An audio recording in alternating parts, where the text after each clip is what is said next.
എല്ലാ പ്രിയപ്പെട്ട വ്യൂവേഴ്സിനും നമസ്കാരം. ഒപ്പം സൈഡ് ലൈറ്റ്സിൻ്റെ ഒരു പുതിയ എപ്പിസോഡിലേക്ക് സ്വാഗതവും. കാലത്തിൻ്റെ മുന്നോട്ടുള്ള പ്രയാണത്തിൽ നിലവിലുള്ള പല തൊഴിൽ മേഖലകളും അപ്രസക്തമാകുന്നു. ചിലത് അപ്രത്യക്ഷമാകുക തന്നെ ചെയ്യുന്നു. ഒരു കാലത്ത് നമ്മുടെ നാടിൻ്റെ മുക്കിലും മൂലയിലും കാണപ്പെട്ടിരുന്ന ഒരു തൊഴിൽ വിഭാഗമാണ് കുട, ബാഗ്, ചെരുപ്പ് എന്നിവ റിപ്പയർ ചെയ്യുന്ന ആളുകൾ. വളരെയേറെ പ്രിയപ്പെട്ടിരുന്ന ഒരു ബാഗിൻ്റെ പിടി പൊട്ടിയപ്പോൾ അത് ഉപേക്ഷിക്കാൻ മനസ്സ് വന്നില്ല. റിപ്പയർ ചെയ്യാമെന്ന് കരുതി, വളരെ പെട്ടെന്ന് തന്നെ നടത്താമെന്ന് കരുതിയ ഒരു കാര്യം. എന്നാൽ എറണാകുളം നഗരത്തിൽ തലങ്ങും വിലങ്ങും തേടിയിട്ടും ബാഗ് റിപ്പയർ ചെയ്യുന്ന ഒരാളെ കണ്ടുപിടിക്കാൻ പറ്റിയില്ല.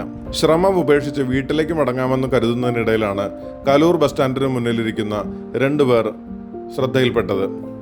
തങ്കവേലും ഭാര്യയും. பேச முடியுமா? உங்க பேரு? தங்கவேல்.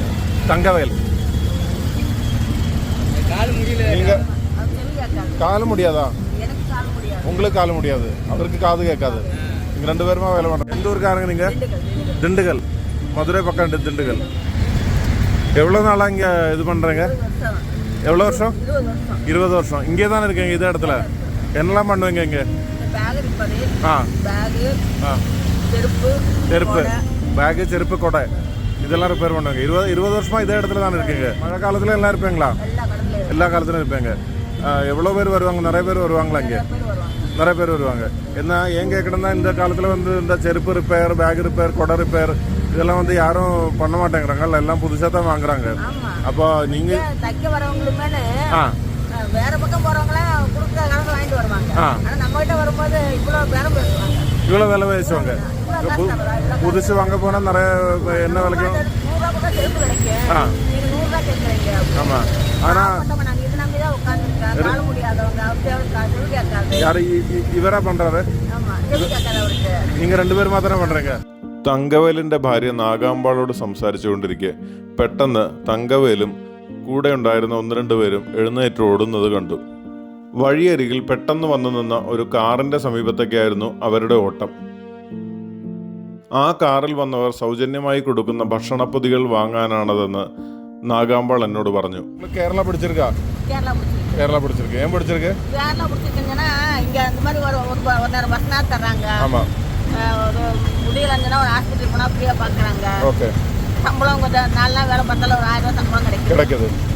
அதனால கேரளா பிடிச்சிருக்கு. சரி, எங்க தங்குறீங்க எறணாகுளத்துல? 5000 ரூபாய் வாடகை கொடுத்துறோம். 5000 ரூபாய் வாடகை கொடுத்து எங்க?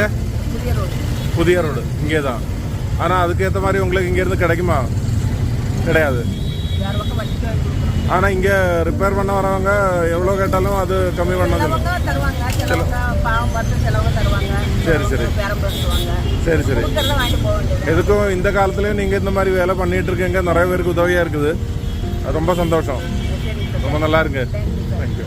ഉപഭോഗ സംസ്കാരവും അതുമൂലമുണ്ടാകുന്ന പരിസ്ഥിതി പ്രശ്നങ്ങളും അതിൻ്റെ പാരമ്യതയിലെത്തി നിൽക്കുന്ന ഈ നാളുകളിൽ മുൻകാലങ്ങളിൽ ഇവയെ നിയന്ത്രിച്ചു നിർത്തുന്നതിൽ ഒരു വലിയ പങ്ക് വഹിച്ചിരുന്ന ഇത്തരം തൊഴിലാളികളുടെ ഇന്നത്തെ ഈ അവസ്ഥ ഒരു ദയനീയ കാഴ്ച തന്നെയാണ്.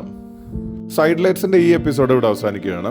വീഡിയോ ഇഷ്ടപ്പെട്ടെങ്കിൽ ലൈക്ക് ചെയ്യാനും ചാനൽ സബ്സ്ക്രൈബ് ചെയ്യാനും മറക്കില്ലല്ലോ അല്ലേ?